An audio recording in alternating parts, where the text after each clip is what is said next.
Hi viewers, welcome to the Grammar Channel. The Lion, the Witch and the Wardrobe. When Peter, Susan, Edmund and Lucy take their first steps into the world behind the magic wardrobe, little do they realize what adventures are about to unfold. And as the story of Narnia begins to unfold, so does a classical tale that has enchanted readers of all ages for over half a century.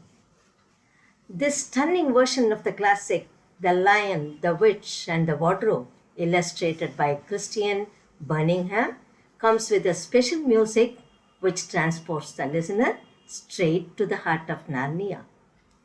An absolute must for Narnia fans. Excellent way of introducing the magical story to a new generation of readers. Viewers, let's move on to the story The Lion, the Witch, and the Wardrobe, Chapter 1. Lucy looks into a wardrobe. Once there were four children whose names were Peter, Susan, Edmund, and Lucy. This story is about something that happened to them when they were sent away from London during the war because of the air raids. They were sent to the house of an old professor who lived in the heart of the country, 10 miles from the nearest railway station and 2 miles from the nearest post office. He had no wife. He lived in a very large house with a housekeeper called Mrs. Macready and three servants. Their names were Ivy Margaret, Betty, but they do not come into the story much. He himself was a very old man with shaggy white hair, which grew over most of his faces as well on his head.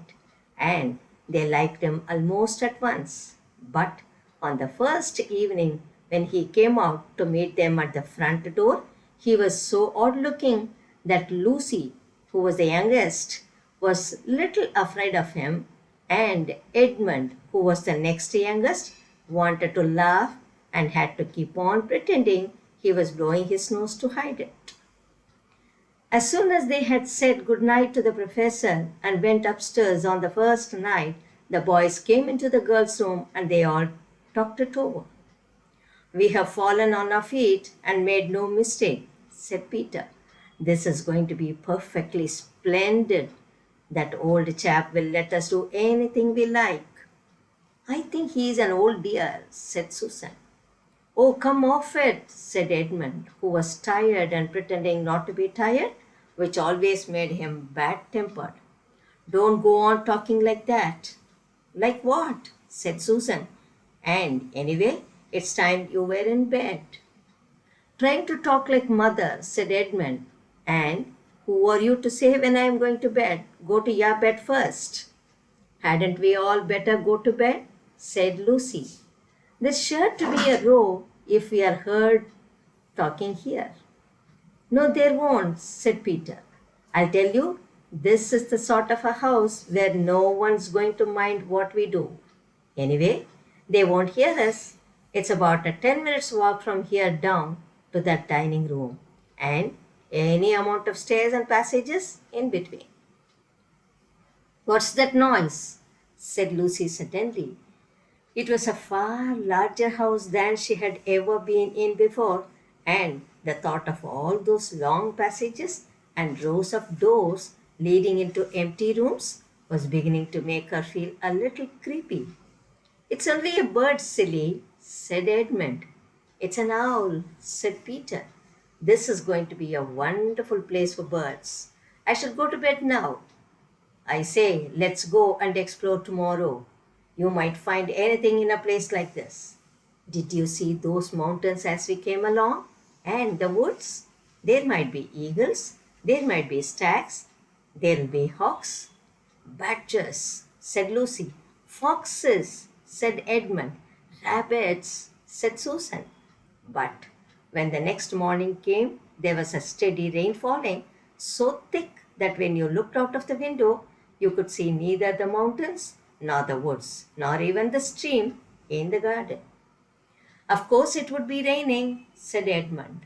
They had just finished their breakfast with the professor and were upstairs in the room he had set apart from them. a long, low room with two windows looking out in one direction and two in another. Do stop grumbling, Ed, said Susan.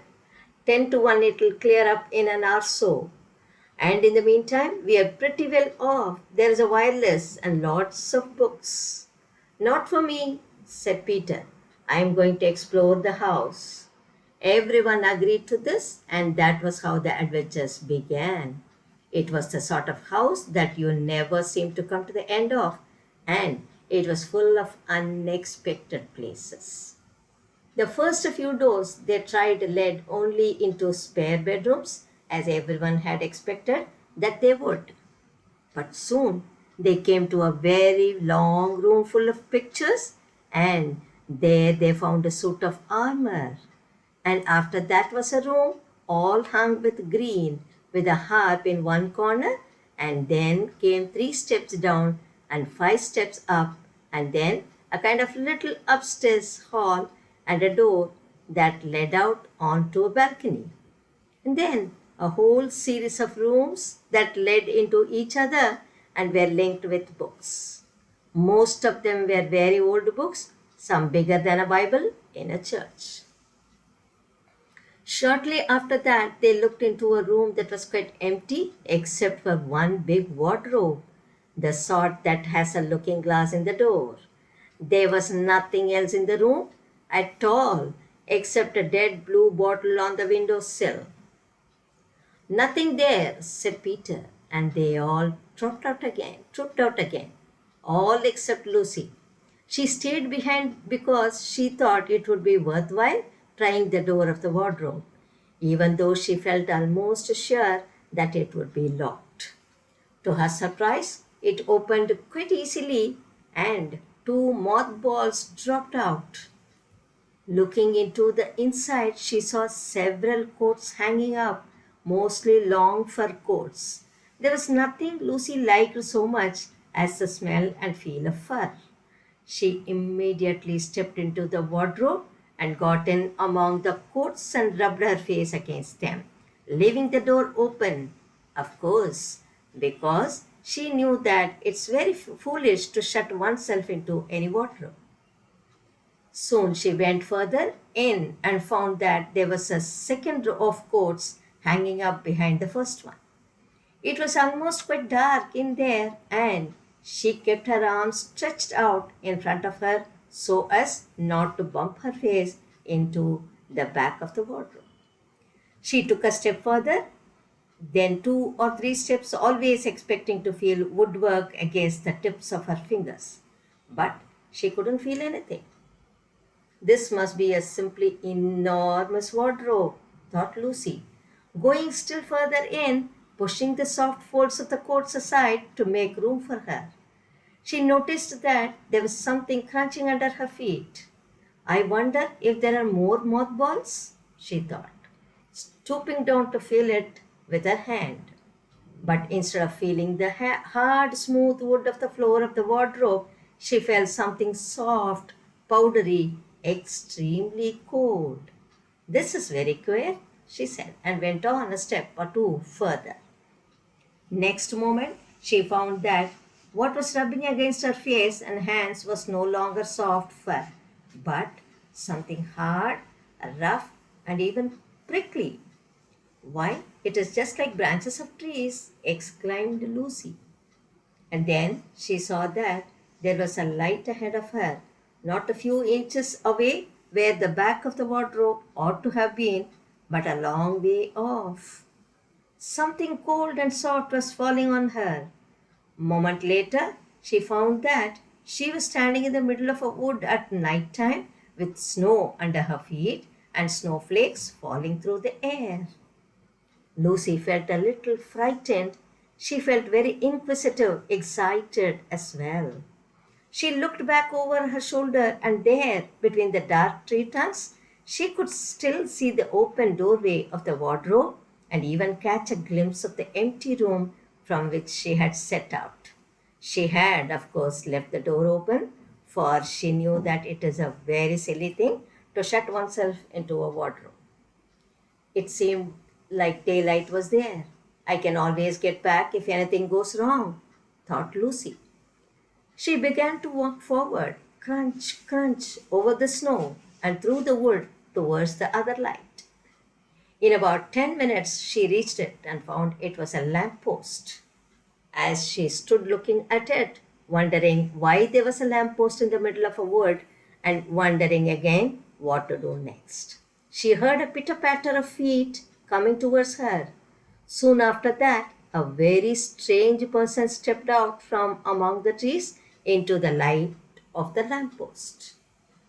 He was only a little taller than Lucy herself, and he carried over his head an umbrella white with snow.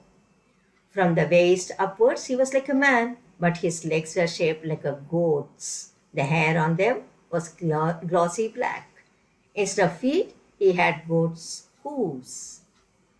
He also had a tail, but Lucy did not notice this at first because it was neatly caught up over the arm that held the umbrella so as to keep it from trailing in the snow. He had a red woolen muffler around his neck. His skin was rather reddish too. He had a strange but pleasant little face with a short pointed beard and curly hair, and out of the hair there stuck two horns, one on each side of his forehead. One of his hands, as I have said, held the umbrella.